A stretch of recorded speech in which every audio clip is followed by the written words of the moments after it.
Hi guys, কেমন আছো তোমরা সবাই? আমি হচ্ছি মধুমিতা। তো চলো আজকে রেসিপি আম মাখা। প্রথমে আমগুলো ভালো করে ধুয়ে নিয়েছি, এবার আমগুলো ছুলে নিচ্ছি। তোমরা এবারে কারা কারা আম মাখা খেয়েছো অবশ্যই কমেন্টে জানিও। তো চলো এবার আমটা কেটে নিচ্ছি।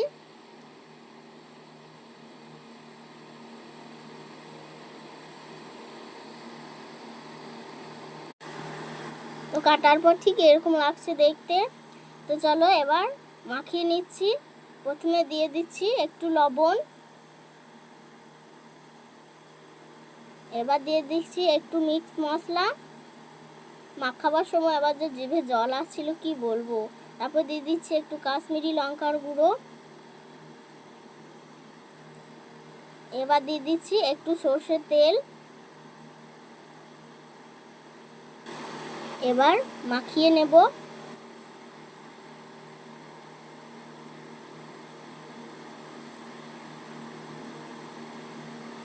এই যে ভালো করে মাখা হয়ে গেছে, মাখানোর পর ঠিক এরকম লাগছে দেখতে। তো চলো এবার খেয়ে দেখি। খেতে কিন্তু সে হয়েছিল গাইস, তোমরাও এভাবে মাখিয়ে দেখো।